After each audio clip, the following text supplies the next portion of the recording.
Nick et Jolie se sont mariés il y a 3 ans. Franchement, Nick n'aurait pas épousé Jolie si elle n'avait pas hérité de l'entreprise à la suite du décès inattendu de son père. Son père, un homme d'affaires apparemment robuste et jeune, est décédé subitement à la suite d'une attaque cérébrale. Jolie était la seule héritière de Monsieur Macmillan, dont elle était l'unique enfant. C'est pourquoi Nick, un homme charmant mais paresseux, habitué à vivre au crochet des femmes, s'intéresse à elle. Jolie est séduite par les promesses charismatiques de Nick, qui lui propose de rester avec elle jusqu'à ce qu'une opportunité plus lucrative se présente. Cependant, il devient rapidement évident que l'opportunité la plus avantageuse dans sa vie est Jolie elle-même. L'immense richesse de son père étant désormais sous son contrôle, Nick a vu le potentiel de manipuler l'affection qu'elle lui porte pour accéder à sa fortune. Tout semble aller comme sur des roulettes pour Nick. Jolie est en plein deuil, son père était son pilier et la personne la plus importante de sa vie. Nick l'a rapidement comblé de soins et de soutien pendant cette période difficile. Et la jeune et inexpérimentée Jolie n'était pas consciente que Nick dissimulait encore plus ses véritables intentions sous l'apparence de l'attention et du soutien.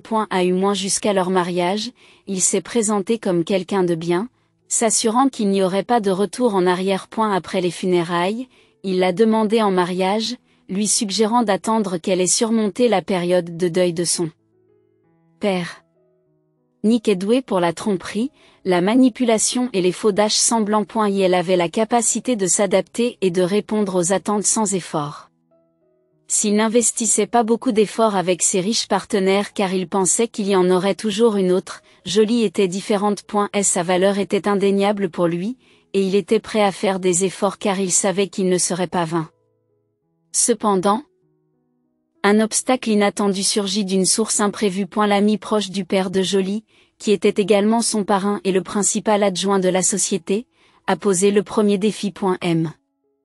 Chinland a rapidement compris que Jolie était profondément amoureuse et déterminée à se marier, cherchant à combler le vide laissé par le décès de son père. Pourtant, astucieux, Monsieur Chinland a insisté sur un contrat prénuptial, persuadant finalement Jolie, malgré ses réticences initiales. Nick, c'est une question d'affaires, tu ne le vois pas? Jolie répète les paroles de Monsieur Chinland. Se sentant humilié, Nick proteste, tu crois que j'ai besoin de ton argent?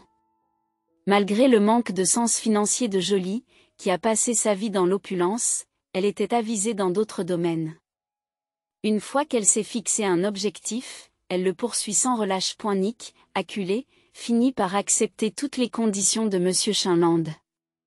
Le contrat de mariage était standard, mais il négligeait complètement les droits de Nick. Il était clair que l'entreprise et tous les autres biens hérités du père de Jolie ne pouvaient pas être partagés en tant que propriété commune par les époux. Nick s'attendait à recevoir une partie des bénéfices, à acquérir de nouveaux biens et des propriétés. Cependant, le contrat rédigé par un avocat de haut niveau a privé Nick de ses opportunités. Malgré cela, Nick pensait que le mariage lui serait bénéfique, car il aurait accès aux finances de sa femme sans contrôle et pourrait accumuler du capital pour l'avenir. Il prévoyait de retirer quotidiennement de l'argent du budget commun et de le transférer sur ses propres comptes. Mais Nick s'est trompé. Car Monsieur Chinland, une personne dévouée, respectable et responsable, a non seulement supervisé les affaires financières de Jolie dans le cadre de son activité professionnelle, mais a également géré ses finances personnelles. Nick ne disposait que de fonds limités pour ses dépenses personnelles, mais il gardait espoir en l'avenir, attendant de voir comment les choses allaient se dérouler. Finalement, sa patience a été récompensée. Depuis le jour de leur mariage, Angelina Jolie a essayé de concevoir un enfant, désirant ardemment être mère. Chaque nouvelle tentative lui apportait déception et amertume. Dans un premier temps, elle attribue cela à la nervosité et au stress provoqué par son rythme de vie effréné. Prenant elle-même le contrôle de l'entreprise, elle apprend en permanence, ce qui est naturellement épuisant. Après plus d'1 an de tentatives infructueuses, la femme a demandé l'aide de spécialistes, a subi un examen médical complet et a identifié la cause de ses échecs. Les symptômes de Angelina Jolie, qu'elle avait attribués à une vie active, se sont révélés alarmants. Son corps l'avertissait de problèmes, mais elle n'en tenait pas compte. Finalement, Les médecins ont diagnostiqué un cancer. Elle a subi près de 2 ans de traitement et de souffrance, mais sans grand succès.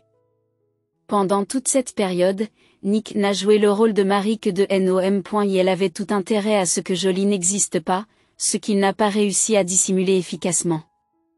Bien qu'il n'en ait jamais parlé ouvertement, Jolie était au courant des nombreuses femmes avec lesquelles son mari l'avait trompé. Nick se croyait doué pour la tromperie et la manipulation, pensant qu'il parvenait à se comporter en mari attentionné envers une femme mourante. Il s'estimait chanceux et pensait qu'il lui suffisait d'endurer un peu plus longtemps pour atteindre le résultat souhaité. Cependant, le comportement de Nick a été condamné et discuté par tout le monde, depuis les infirmières et le personnel des hôpitaux où Jolie était soignée, jusqu'à Monsieur Chinland. Ce dernier est furieux et se sent impuissant. Elle ne comprenait pas pourquoi Jolie voulait désespérément sauver son mariage alors qu'il était sur le point de s'effondrer. De plus, il s'inquiétait du fait que Jolie n'avait pas rédigé de testament, laissant automatiquement son mari comme seul héritier. Cette crapule hériterait de tout, y compris des biens de Jolie et de ce que ses pères avaient apporté. Tous leurs efforts auraient été vains, une entreprise futile. Monsieur Chinland était convaincu que Nick, l'héritier peu recommandable, dilapiderait tous les biens en quelques années. Cependant, le vieil homme hésite à aborder un sujet aussi sensible avec sa filleule qui, jusqu'à récemment, respirait la vitalité et la vigueur, mais qui se trouve maintenant dans une situation désastreuse. Elle était en phase terminale et ses jours étaient comptés, se réduisant à quelques semaines. Nick était déjà en train de manigancer, anticipant avec impatience l'héritage, envisageant de se débarrasser de sa femme malade pour un gain substantiel. Chinland espérait éviter d'entamer la discussion sur le testament, et heureusement, Jolie a pris les devants, entamant elle-même la conversation. Sa révélation l'a laissé stupéfait, car elle avait méthodiquement orchestré ses plans avec finesse et un niveau d'impitoyabilité qu'il n'avait pas prévu. En effet, la vengeance est un plat qui se mange froid, et Jolie a exécuté son plan de manière impeccable. Le processus n'a pas demandé beaucoup de temps ni d'effort à Jolie pour le concevoir et le mener à bien, ce qui lui a permis de réaliser ses principales aspirations avant de quitter cette vie. Malheureusement, les proches d'Angelina Jolie n'ont pas été témoins d'une guérison miraculeuse, car elle est décédée sans avoir recouvré la santé. Elle a méticuleusement organisé les détails de ses funérailles, faisant preuve de sérénité et de détermination tout en exprimant clairement ses dernières volontés. Le lendemain de la cérémonie d'adieu, le notaire a contacté les personnes nommées dans le testament de Jolie et a demandé leur présence pour une annonce importante. Nick a été surpris par cette nouvelle. Elle avait l'impression que sa femme n'avait pas préparé de document officiel décrivant la répartition de ses biens à sa mort, supposant qu'il hériterait automatiquement de tout, conformément aux directives légales habituelles. Malgré son incertitude, Nick décide de se rendre à la réunion prévue, accompagné de sa nouvelle compagne Shirley, d'une beauté saisissante. En entrant dans le bureau du notaire, Nick remarque Monsieur Chinland et Kurt Turgon, l'ami de Jolie. Mais ce qui le surprend, c'est que Kurt n'est pas seul, il pousse une poussette dans laquelle se trouve un petit garçon, ce que Nick ignorait jusqu'alors. Bien qu'il ne soit pas un expert dans un domaine particulier, Nick est loin d'être naïf. Elle comprend rapidement qu'un motif caché est en jeu et qu'il a été dépassé. Malgré un sentiment de trahison, la curiosité de Nick prend le dessus. Elle souhaite dévoiler les intentions de Jolie, même s'il semble évident que son testament contiendra probablement des dispositions humiliantes pour lui. Pendant une quinzaine de minutes, les personnes présentes sont restées dans un silence gênant, chacune occupant une partie différente de la pièce. Personne d'autre ne s'est joint à l'assemblée. Le notaire prolongea délibérément la phase d'introduction, expliquant l'importance de l'occasion et le privilège de divulguer les dernières volontés et le testament du défunt. Même à ce moment-là, Nick pouvait sentir au sourire narquois qui persistait sur le visage de Monsieur Chinland que les détails du testament n'étaient connus que de lui. Enfin, Nick entend le notaire déclarer: « À mon mari légitime, Nick, je te déshérite », ces simples mots véhiculant un message profond. Le notaire jette alors un coup d'œil à Nick, lui demandant s'il saisit la gravité de cette déclaration. L'homme humilié ne peut que hocher la tête en guise de réponse.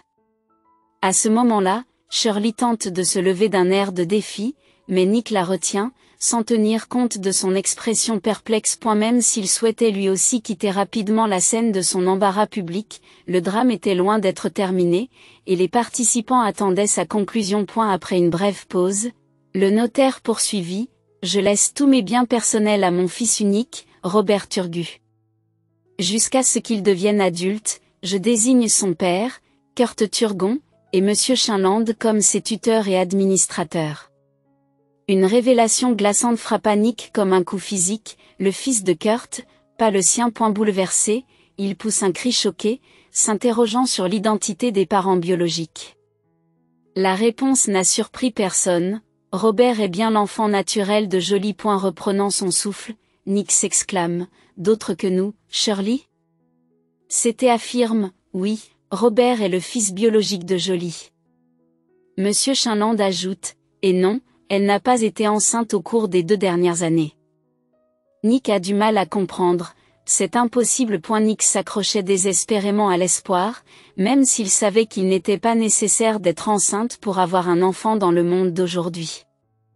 Le parrain affiche un sourire en coin, se réjouissant manifestement du choc et de la déception de Nick. Il commente les progrès remarquables de la médecine de nos jours.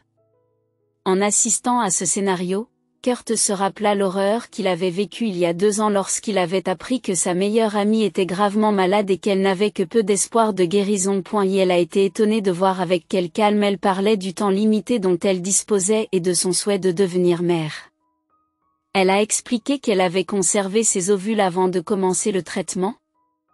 Consciente du défi que représentait le fait d'élever son propre enfant. Kurt lui a demandé si Nick était prête à élever l'enfant seule, ce à quoi elle a répondu avec hésitation, exprimant des réserves quant au caractère de son conjoint et à sa réaction face à son état. Elle réfléchit à la manière d'aborder le sujet de l'avenir du bébé, ne sachant pas quelle approche adopter. « Je veux que tu sois le père de mon enfant, » dit-elle d'une voix excitée. Kurt est pris au dépourvu. « Tu plaisantes? Vous êtes marié? » répond-il. Oui, je suis marié et cela ne changera pas. J'ai pris ma décision. Nous n'aurons pas de relation physique. Ce n'est pas possible compte tenu de ma situation. Je ne peux pas porter le bébé en raison de mon état de santé. J'ai fait congeler mes ovules. Nous avons besoin du matériel biologique du futur père. Nous avons également besoin d'une mère porteuse, ce qui est possible de nos jours. Au début, Kurt a trouvé cela absurde, pensant qu'il s'agissait des pensées désespérées d'une femme troublée. Cependant, elle avait un plan détaillé, avait fait des recherches, réglé des questions juridiques, organisé des services dans une clinique de reproduction et même trouvé une mère porteuse. J'ai besoin d'un donneur pour être le père de notre bébé. Je veux laisser un héritage derrière moi. Mais je me demande à qui appartiendra le bébé. Je vous fais confiance. Je suis certaine que vous seriez un excellent père, compte tenu de notre longue histoire ensemble. Vous voudrez peut-être fonder votre propre famille. S'il vous plaît, prenez le temps d'y réfléchir avant de répondre. Après ce qui s'est passé avec Nick, il est essentiel pour moi que le père de mon enfant accorde plus d'importance qu'à l'argent et ne profite pas de mes ressources. Le mariage m'a rendue plus consciente, grâce aux leçons apprises de Nick. J'ai acquis de précieuses expériences de vie. Heureusement, la richesse financière ne vous concerne pas, vous êtes aisé, tout comme mon père. C'est la réponse de l'homme qui corrige le point de vue de Joly. Il lui a assuré que ses besoins seraient satisfaits, reconnaissant son dévouement à l'entreprise familiale. Elle a compris qu'un homme élevé dans la pauvreté peut toujours craindre la pénurie. S'il manque d'intégrité, cela peut représenter un défi important. Se souvenant de son passé, Angelina Jolie a tristement ajouté: « Je suis vraiment perplexe. L'image que j'ai de la paternité a radicalement changé. Je me rends compte que je ne peux pas prendre cette décision seule, j'ai besoin des conseils de mes parents et de ma famille proche. Je dois leur demander conseil. » Angelina Jolie a confié à Kurt une promesse secrète avant d'impliquer sa famille. La discussion avec les parents de Kurt a été ardue. Son père est resté neutre, acceptant de soutenir son fils et le petit enfant à venir. En revanche, sa mère s'est montrée moins ouverte. Comme toutes les mères, Elle souhaitait que son fils épouse une femme bien née et des enfants. Elle éprouvait une profonde compassion pour Joly, qu'elle connaissait depuis l'enfance et qu'elle tenait en haute estime. Cependant, cette demande représentait un défi important pour elle en tant que mère. Accepter que la mère de son petit enfant potentiel soit mourante et que l'enfant soit porté par une autre femme a été une pilule difficile à avaler. Et la peur que l'enfant hérite de la maladie était omniprésente, ce qui la mettait mal à l'aise. Malgré ce malaise, elle s'est efforcée d'assurer la sécurité de son petit-fils. Kurt a rassuré la femme anxieuse dans une certaine mesure en précisant que Joly n'était pas atteinte d'une forme héréditaire de la maladie. Cette révélation a apaisé ses inquiétudes, mais pas complètement. Après mûre réflexion, elle décide de soutenir la décision de son fils. Kurt, lui aussi, est confronté à des troubles intérieurs.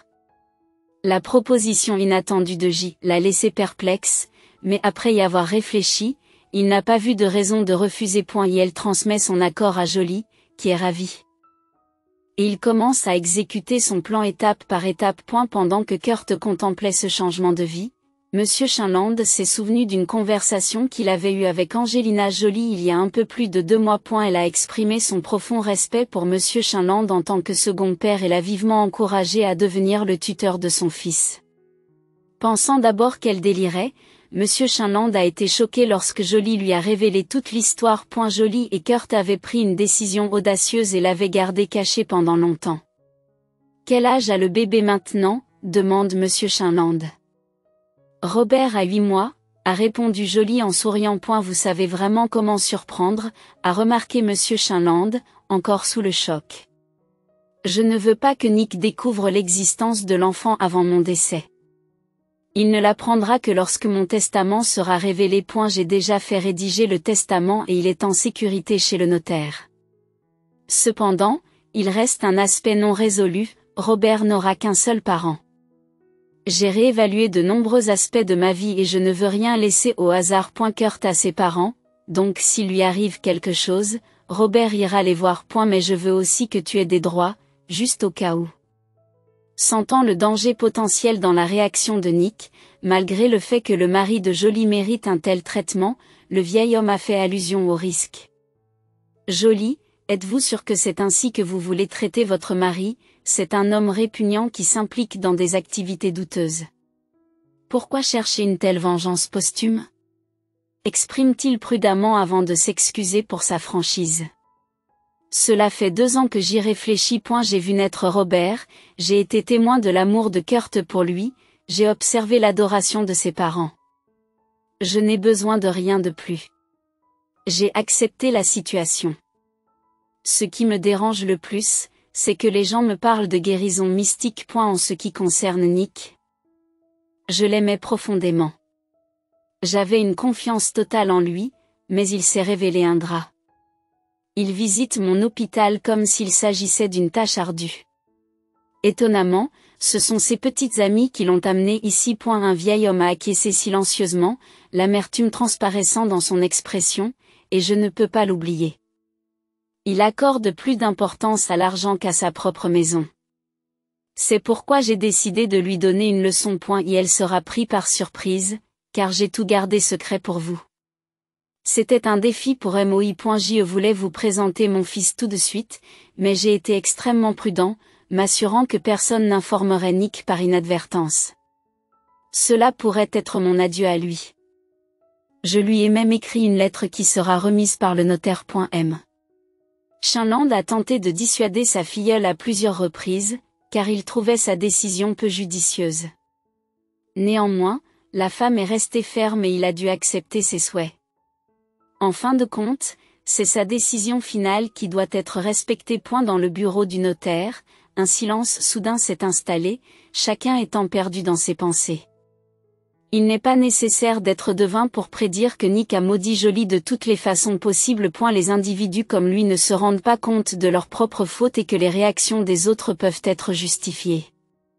Une telle réflexion est trop complexe pour eux.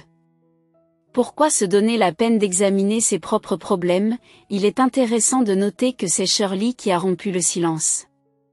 Elle tenta de guider son partenaire vers la sortie en le prenant par le coude, mais Nick était déterminé à rester, car il devait encore finir de parler. Es-tu certain que je n'ai droit à rien du tout? Une part obligatoire ou quoi que ce soit d'autre?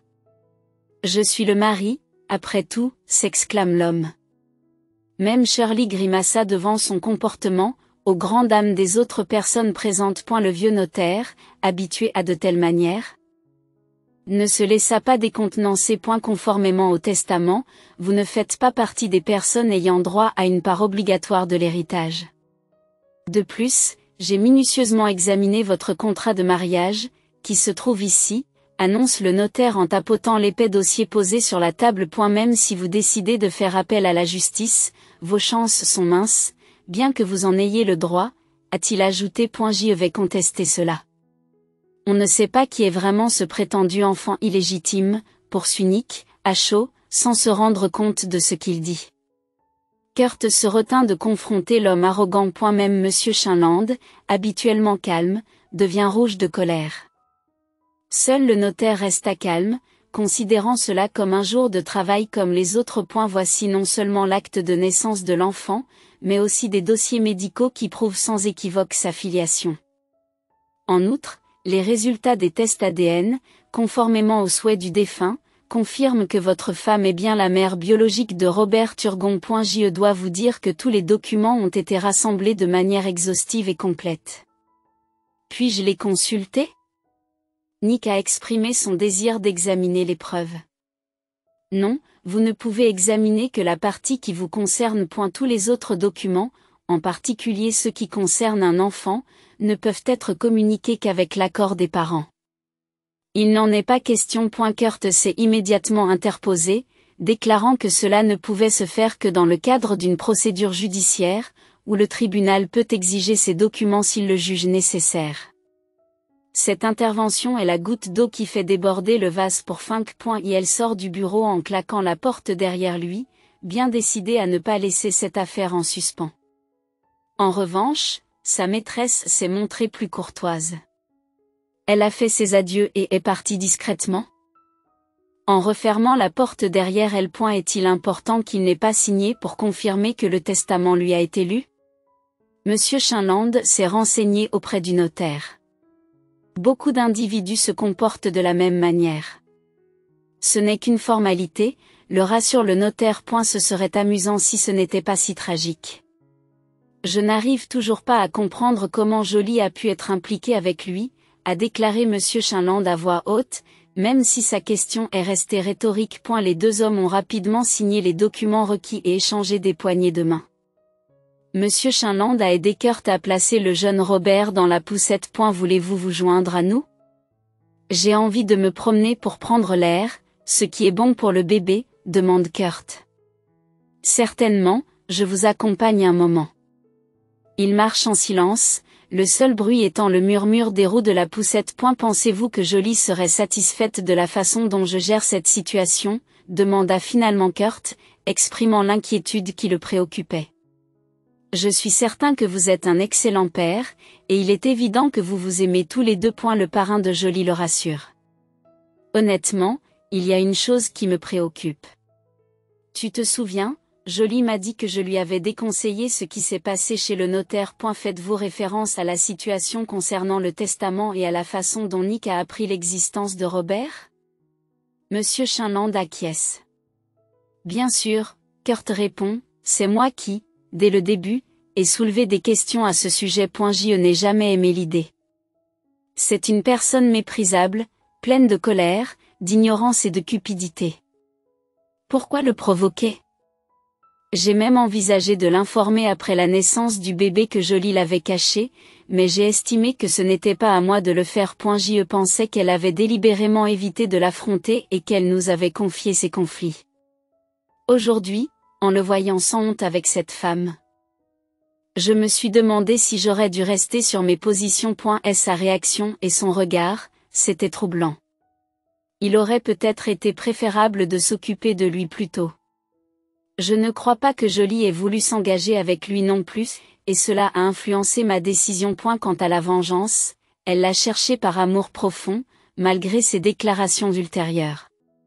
Son affection intense l'a égarée, et il ne semblait pas y avoir d'autre issue à cet amour corrompu. Ma pauvre fille. Le vieil homme essuie une larme qui coule sur sa joue.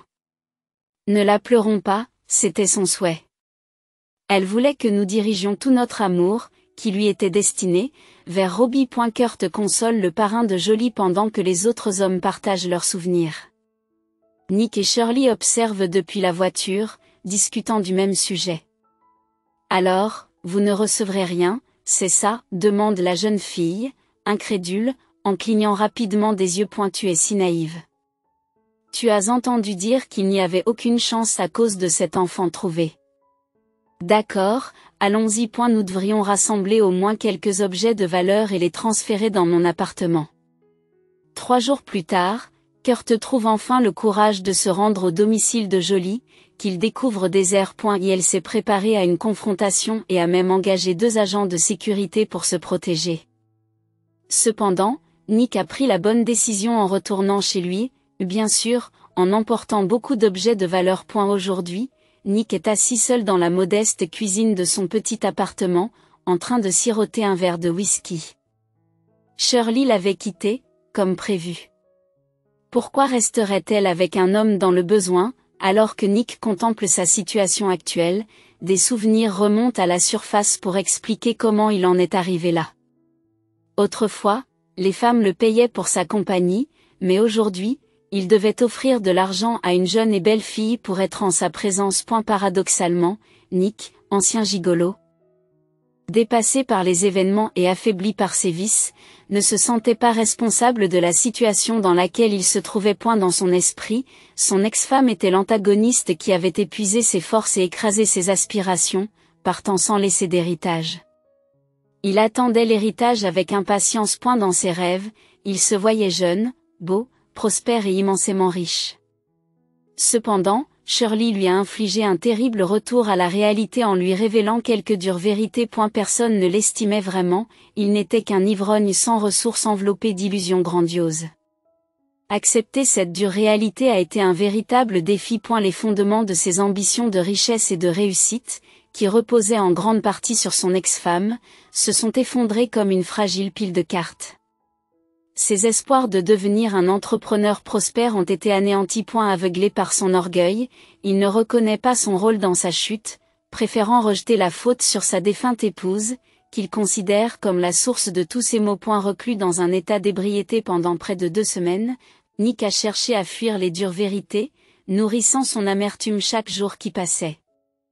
Après une matinée morose marquée par une gueule de bois, il a finalement atteint un point de rupture. Il s'est rendu compte qu'il était inutile de réussir ou de se venger de Jolie en buvant de l'alcool.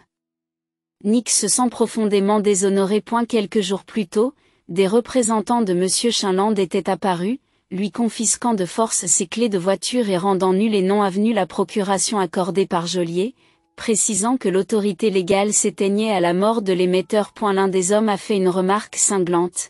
Ne saviez-vous pas que la procuration perd sa validité juridique après le décès de l'auteur de la procuration? Dans sa perception, Nick s'est dépeint comme un saint qui s'est tenu inlassablement aux côtés de sa femme malade. Ignorant commodément sa tromperie permanente, ses habitudes de jeu, sa dépendance à l'alcool et le traitement dédaigneux qu'il réservait à sa femme, il se lamentait de ne pas pouvoir la confronter, répétant à de nombreuses reprises: quel dommage qu'elle soit partie et que je ne puisse pas la confronter. J'ai lutté pour contrôler mon envie, me rassurant en me disant que ma patience serait grandement récompensée. L'idée de me venger d'elle et de décider de la marche à suivre a commencé à occuper mon esprit. J'ai d'abord envisagé de profaner sa tombe, puis, réfléchissant à ce qui était précieux pour Jolie et à ce qui lui infligerait la plus grande souffrance, j'ai vu une autre option se dessiner. Une vague d'excitation a traversé Robert Nick lorsque cette idée l'a frappé comme un éclair. Il glousse méchamment, ayant enfin formulé son plan de vengeance. Bien qu'il y ait de nombreux détails à régler et à organiser, il a déterminé l'objectif principal, éviter de faire du mal à Robert. Quelle est la peur la plus angoissante d'une mère? L'incapacité à aider son enfant en détresse? C'est précisément la voie qu'il a choisie. Son plan de vengeance élaboré était simple: enlever le nourrisson, l'emmener loin et le laisser dans un orphelinat au bout d'1 semaine. Les pensées de vengeance et les scénarios imaginaires alimentaient l'esprit de Nick, si tant est qu'il en possédait un. Cela faisait longtemps qu'il n'avait pas souri de façon aussi malveillante. Certes, son sourire sinistre semblait plutôt menaçant et glacial, mais l'époux de Jolie restait indifférent. Certains pourraient même dire qu'il était satisfait. Alors qu'il considérait méticuleusement chaque aspect, un sentiment d'euphorie l'envahissait. Bien que la cible de son animosité ne se trouve pas à proximité, Nick imagine avec enthousiasme les tourments qu'endurera Jolie en raison de son incapacité à aider son enfant. Après avoir finalisé le plan en théorie, il commença à envisager les aspects pratiques. Elle devait recueillir des informations détaillées sur les allées et venues de Robert et sur les personnes qu'il côtoyait en dehors de son domicile, afin de choisir avec soin le lieu et le moment idéaux pour commettre son acte illégal. Nick avait déjà entretenu des relations étroites avec Kurt et connaissait ses parents pour s'être rendu à leur domicile. Il savait également que leur communauté de banlieue haut de gamme bénéficiait d'une sécurité renforcée. En réfléchissant à son plan, Nick a pris conscience des obstacles qu'il allait rencontrer. Il n'était pas certain de pouvoir déterminer le temps qu'il passerait à observer les activités et les mouvements quotidiens de l'enfant depuis les bois avec des jumelles. Le risque en vaut-il la peine? Nick en est persuadé. Son bien-être mental s'est considérablement détérioré après la lecture du testament. Elle a détruit ma vie, maintenant je vais avoir un impact sur la vie de son riche héritier. Il comptera sur le soutien de l'État, et sa défunte mère sera témoin de l'au-delà, réalisant sa responsabilité dans tout cela, pensa-t-il en riant malicieusement. Si une personne extérieure avait observé Nick à ce moment-là, elle aurait remarqué le changement radical de son état d'esprit et aurait envisagé de chercher une aide professionnelle pour lui. Malheureusement, il n'y a pas de garantie dans l'histoire. Nick s'est acharné à poursuivre ses objectifs, même s'ils semblaient irrationnels, il est resté déterminé jusqu'à la fin. Au lieu d'observer, il a passé 2 jours entiers à prendre les dispositions nécessaires. Nick a méticuleusement repéré toute la zone pour découvrir le point d'observation parfait, en particulier celui qui surplombe la vaste maison de Turgut dans la colonie. Tout en restant caché. L'homme a consacré son temps et ses efforts à découvrir l'endroit idéal à tous points de vue. Pendant plus d'une semaine, Nick Rose s'est levé tôt et s'est rendu à la maison isolée, jusqu'au crépuscule, observant méticuleusement avec des jumelles, notant toutes les activités, les arrivées et les départs. Elle a rigoureusement consigné les détails dans son carnet. Sa surveillance a révélé qu'un enfant était pris en charge par la grand-mère, Kurt et une nounou. Réalisant que Kurt et sa mère sont des connaissances qui pourraient rapidement le reconnaître, Nick les élimine de ses plans pour éviter d'être puni. Anticipant les enquêtes de la police, il a cherché à les détourner. Elle a donc choisi la nounou comme cible de son plan. Reconnaissant sa routine avec Robert le long de chemins spécifiques, Nick a saisi une opportunité un mercredi, alors qu'elle se promenait avec l'enfant endormi. Alors qu'Annie s'aventurait au-delà des limites de l'établissement, le long d'un sentier forestier, pour rencontrer une autre nounou, leur conversation et leur rire parvinrent aux oreilles de Nick. Pour rester discret et éviter les soupçons, il réduisit ses visites quotidiennes, réservant sa présence au seul mercredi, qui coïncidait avec la promenade diurne de la nounou. Tout s'est déroulé comme sur des roulettes. Tous les mercredis, la nounou s'aventurait hors de la sécurité de l'établissement et suivait le sentier à travers la forêt. Pendant 4 mercredis consécutifs, il a surveillé le processus avec diligence pour s'assurer de sa parfaite exécution. Le 4e mercredi, il était certain qu'il reviendrait la semaine suivante à la même heure pour emmener l'enfant avec lui. Pour mettre son plan à exécution, il s'est procuré discrètement un puissant pistolet paralysant dans un marché local, en payant en liquide pour éviter toute traçabilité. Il a élaboré une stratégie minutieuse dans les moindres détails afin d'éviter d'être repéré ou capturé. Il s'est également procuré une vieille voiture, dont il a remplacé les plaques d'immatriculation par des plaques volées, et l'a garée à un endroit stratégique pour s'enfuir rapidement, tout en restant suffisamment discret pour ne pas attirer l'attention. En outre, il a pris des mesures pour se déguiser, dissimulant son physique et son visage afin d'éviter d'être reconnu. Son esprit était accaparé par les pensées de l'enlèvement, qui l'assaillait à chaque instant et qui s'infiltrait même dans ses rêves avec des images très vivantes. À l'approche du jour fixé, il a perdu près de 7 kilos et n'est plus que l'ombre de lui-même. Un simple coup d'œil suffit à inspirer la crainte à ceux qui croisent son chemin. L'agitation de son psychisme, parsemée de névroses et d'obsessions, devenait évidente sur son visage. Un mercredi particulier, il a garé sa voiture à un endroit prédéterminé et a attendu le moment crucial. En regardant la nounou s'approcher progressivement avec la poussette le long du sentier forestier, il frémit d'inquiétude. La planification minutieuse et le détachement émotionnel l'avaient éloigné de la dure réalité de ses actions imminentes. Et elle était sur le point d'affronter une inconnue, prévoyant d'utiliser un pistolet paralysant sur elle, de prendre l'enfant dans la poussette et de s'enfuir dans sa voiture. Nick avait imaginé le scénario différemment, s'attendant à ce que ce soit comme un jeu vidéo. Mais la réalité l'a frappé, avec la présence réelle de la femme, le bébé dans la poussette, explorant innocemment les environs. Bien que naturellement non violent, Nick a eu du mal à franchir cette limite. Pourtant, son animosité envers Jolie l'a poussé à poursuivre son plan. S'approchant de la nounou de l'enfant, il l'a poussée de force sur le côté, la faisant trébucher et tomber. Et elle a ensuite utilisé un taser sur elle, la rendant inconsciente sous l'effet du choc. Il ne restait plus qu'à prendre l'enfant dans la poussette et à se précipiter vers la voiture. Mais les choses ont pris une autre tournure. Alors qu'il se penche pour défaire les ceintures de sécurité, il reçoit soudain un coup violent à la tête, qui le fait s'effondrer sur le sol. L'instant d'après, il s'est fait gronder par un homme âgé qui se tenait au-dessus de lui et qui l'a immobilisé en lui attachant les mains. Nick perd à nouveau connaissance. L'individu inattendu s'est avéré être un garde-chasse populaire dans 2 quartiers aisés adjacents. Son poste de garde était stratégiquement situé au centre, juste après une clairière où se rassemblaient souvent les nounous des localités voisines. Caché dans un feuillage dense, Nick n'avait pas remarqué sa résidence ce jour-là. Mayo, qui revenait d'un magasin voisin, avait remarqué des activités suspectes et en avait parlé plus tard à l'officier de police. J'ai remarqué une personne qui montait la garde, vêtue de noir, malgré la chaleur du matin. J'ai décidé d'observer et d'enquêter. Grâce à sa vaste expérience de garde-chasse, Monsieur Mayor était capable de se déplacer silencieusement dans la forêt. Pour ne pas déranger la faune, je me suis caché derrière un arbre et je suis resté aux aguets. Soudain, j'ai vu un homme attaquer une femme et la faire tomber. J'ai d'abord cru qu'il l'agressait, mais il essayait d'atteindre un enfant. Je suis rapidement intervenu, le frappant avec un bâton que j'avais ramassé par précaution. Le maire m'a félicité. Bravo, Monsieur Maillot, vous êtes devenu un héros local. Regardez, la presse est déjà en train de se rassembler.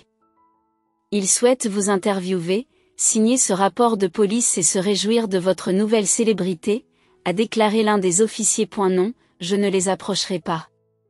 Je ne cherche pas ce genre d'attention, a répondu le garde-chasse, en se retirant discrètement pour éviter d'être suivi. Maillot ne considère pas son action comme extraordinaire, estimant que n'importe qui aurait fait la même chose dans sa situation. Comment ne pas l'aider lorsque des personnes sans défense sont en danger? Quelques heures plus tard, Kurt se présente au domicile de Monsieur Maillot. Bonjour, je suis le père du garçon que vous avez sauvé aujourd'hui. C'est un bon garçon. Il s'est rapidement calmé lorsque je l'ai pris dans mes bras, c'est un jeune garçon si courageux et si brillant. Je vous remercie infiniment. C'est une bénédiction que vous ayez été là. Nous sommes très reconnaissants que vous n'ayez pas ignoré la situation. Kurt était au bord des larmes, submergé par la gratitude. La journée avait été remarquablement intense, le laissant émotionnellement secoué. Comment puis-je vous remercier, demanda Dash. Il n'y a pas lieu de me remercier. Qui compte les points quand la vie d'un enfant est en jeu. Monsieur Maillot est sincèrement surpris d'être remercié pour ses actions, mais Kurt persiste. Eh bien, si vous insistez, un nouveau costume de chasse et peut-être un peu de nourriture pour mon chien serait apprécié, bien sûr. Pas de problème, d'ailleurs, si vous n'insistez pas. Je me permets de vous demander si tout cela a été fait pour de l'argent? Est-ce que tout cela a été fait pour de l'argent, demande un garde-chasse curieux. Oh, malheureusement, c'est beaucoup plus compliqué que cela, répond Kurt. Eh bien, n'hésitez pas à partager si cela ne vous dérange pas trop.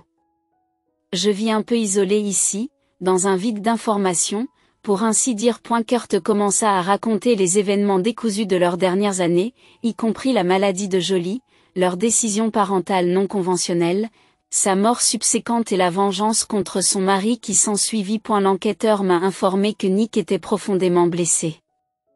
Comme tout le monde le supposait, ses actions étaient uniquement motivées par l'appât du gain. En fait, il était rongé par la vengeance, explique Kurt. Kurt était soulagé que M. Maillot se soit renseigné sur cette histoire complexe. Il était impatient de la partager avec quelqu'un qui cherchait un point de vue impartial de la part d'une personne extérieure. Il se demandait s'ils avaient poussé Nick à la folie et à la vengeance. S'il ne s'agissait que de lui, Kurt ne souffrirait pas autant de réflexivité. Mais tout ce que lui et Jolie ont fait est revenu à leur fils. Après avoir raconté son histoire, Kurt se tourne vers M. Maillot, un observateur impartial, et lui demande « Pensez-vous que nos actions l'ont poussé à cet extrême ? Sommes-nous à blâmer pour sa soif intense de vengeance ? Vous êtes sérieux ?» Kurt continua, s'adressant à M. Maillot, un homme adulte s'engageant dans un dialogue aussi irrationnel. Votre ami Nick s'est toujours arrangé pour trouver une excuse, même s'il n'en a jamais eu besoin. Il s'est marié pour l'argent, s'est engagé dans l'infidélité, a maltraité sa femme malade et s'est fait des illusions en pensant que tout était de sa faute. Qu'a-t-elle fait de mal lorsqu'elle s'est vengée une fois ? Qu'elle a perdu patience et qu'elle n'en pouvait plus ? Oh, comme elle a touché son point sensible, son portefeuille. En revanche, bien joué, la femme a conçu un tel plan et l'a exécuté avec succès. Cette réalité crue du point de vue d'un étranger a profondément touché Kurt. Elle réfléchit attentivement à chacun des mots de M. Maillot avant de reconnaître « Je vous suis également redevable de vos précieux conseils ». Kurt répond par un sourire, auquel le garde-chasse répond nonchalamment par un signe de la main. Ils se quittent en amis, M. Maillot assurant qu'il gardera un œil sur le jeune garçon. J'ai entendu dire un jour que les Chinois ont une croyance, ou peut-être une sagesse, qui sait comment l'appeler, selon laquelle si vous sauvez la vie de quelqu'un, vous en portez la responsabilité indéfiniment. Ne vous inquiétez donc pas pour Robert. Je veillerai sur lui. Sur ces mots d'adieu, le garde-chasse s'engage. Fidèle à sa promesse, il se rendit régulièrement au domicile de Kurt et devint un membre apprécié de sa nouvelle famille aimante. Le tribunal a finalement condamné Nick à plusieurs années d'incarcération. Pendant cette longue période, le ménage réussit à se calmer et à reprendre sa routine habituelle. La famille a finalement trouvé un certain soulagement. M. Shinland rendait régulièrement visite à l'enfant et s'en occupait, remplissant consciencieusement les responsabilités que lui avait confiées sa filleule. Kurt a rencontré une mère célibataire dont la fille est dans la même classe de maternelle que Robert. Les enfants s'entendent bien et les parents de Kurt espèrent que cette fois-ci, la vie personnelle de leur fils prospérera et que Robert aura une belle-mère et une sœur attentionnée, peut-être même plus d'une sœur. Cependant, comme il l'a promis à Jolie, Kurt veillera toujours à ce que Robert se souvienne de sa propre mère. Il parle souvent d'elle, lui montrant des photos et des vidéos. Et elle le rassure continuellement sur l'amour profond et la présence de sa mère, qui le protège et veille sur lui, même s'il ne peut pas l'apercevoir.